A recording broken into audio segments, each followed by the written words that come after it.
Kidamlo sing chiru ya velone se hondu dutanglo ni harchi ki bindi ason mantanglo se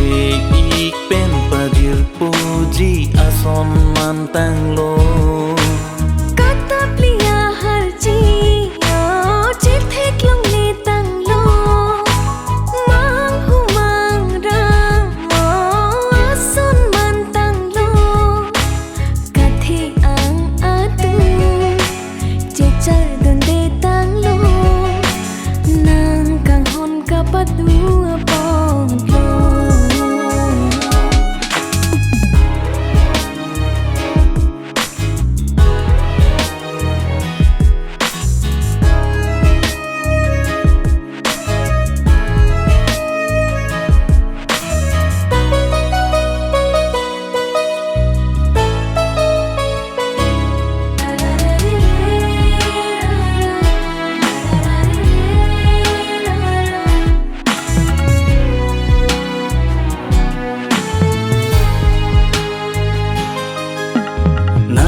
Tani junang nilola pe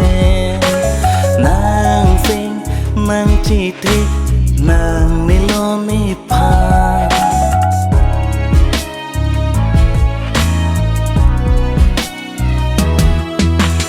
nang jonam doan setani junang nilola pe nang sing nang chiti nang niloni pa itu makang hong glulin bintang lo thir the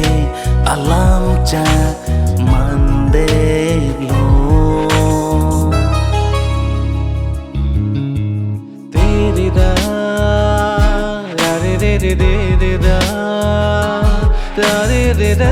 re re da re re re re da sing ki monduk sodokoklo sampri manaya turle khilandang sitane singve ke bir bulu sidolo loti kenge dam sita singkarong apir bithe dam long lelo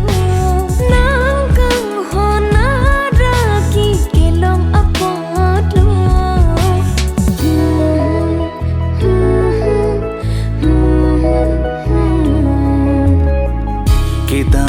Kidamlo sing chiru ya velone se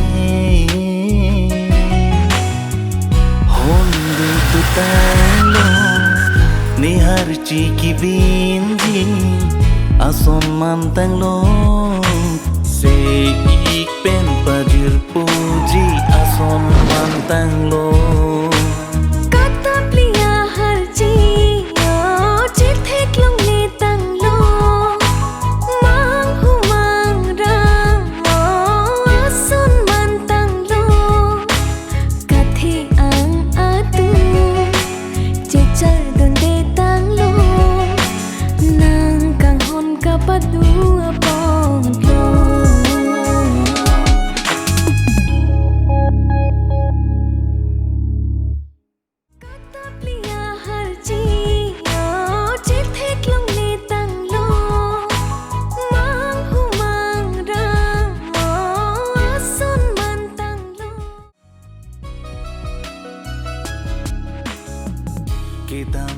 Kidamlo